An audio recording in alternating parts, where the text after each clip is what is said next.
hapon po, ako po si G. Tanji. Welcome to Kababayan Today. In commemoration and celebration of Veterans Day today, joining us via phone is the Volunteer Executive Director of the American Coalition for Filipino Veterans, Eric Lachica from Washington, D.C.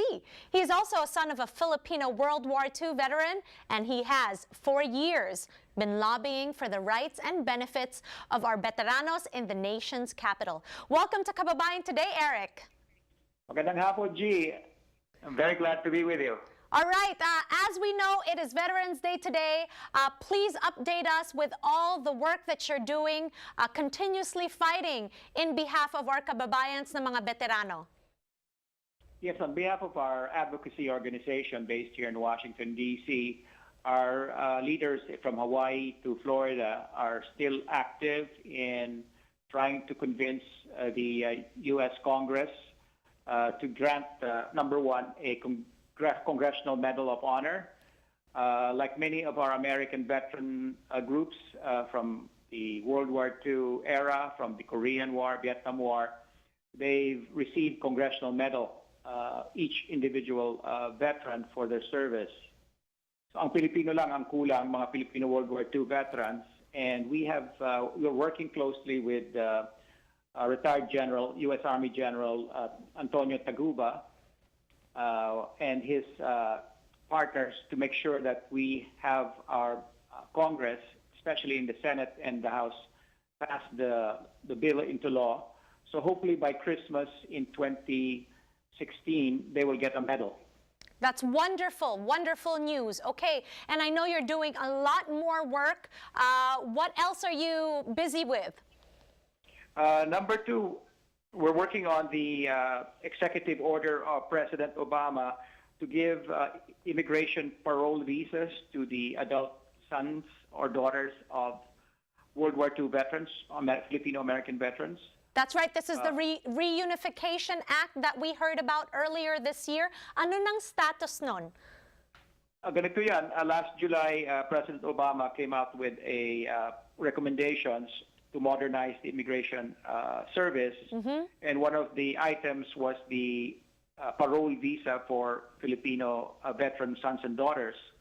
So we are very appreciative of President Obama's leadership on this issue. And he has tasked the working group to complete the regulation, implementing procedures, and the application forms. So maraming tumatawag sa amin, nag-i-email sa amin, what's the status. Ang advice namin sa kanila, they're still working on it, and hopefully they'll finish the regulations and they will announce the procedures by Christmas of this year.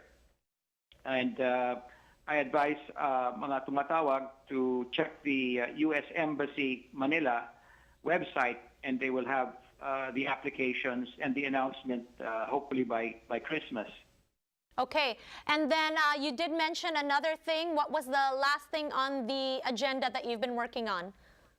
Yes, we have about 8,000 Filipino veterans or their surviving spouse. Meron silang mga appeals para makuha ng mga veterano o yung kanilang asawa yung $15,000 lump sum, one-time payment para sa Filipino Veterans Equity Compensation.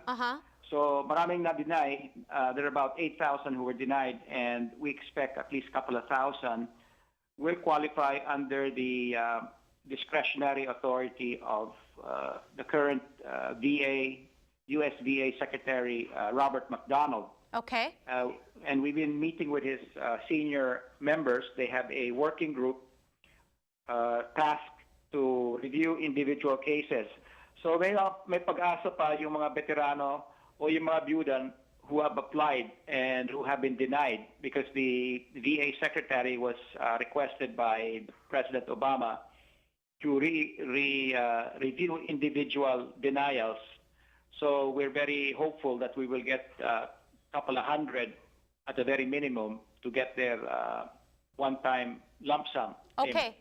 All right. So pag-usapan naman natin lastly itong Medicare portability. What's the update on that? Pwede na bang magretiro ang mga baby boomers at vets na may medical benefits sa Pilipinas?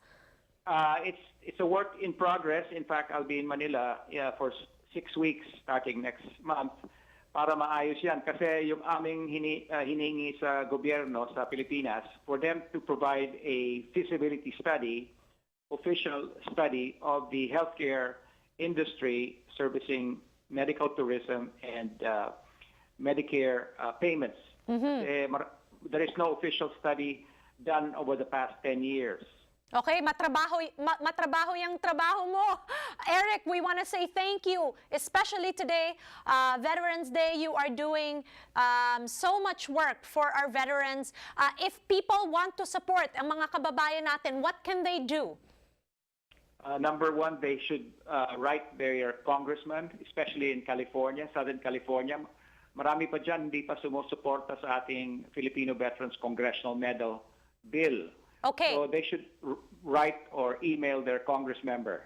Okay, so what we want to do for Veterans Day is we highly suggest that you go to the website, you go to Kababayan Today on Facebook. There will be something that you can download na pipirmahan nyo na lang at ipapadala nyo na sa inyong congressman dito sa California. And of course, everywhere else in America, we need to support our veterans, lalo na ngayong Veterans Day here in America. Eric, maraming salamat that you took the time to chat with us here on Kababayan Today. We highly appreciate it. Maraming salamat, G. Alright, maraming salamat Eric Lachica at magbabalik tayo dito sa Kababayan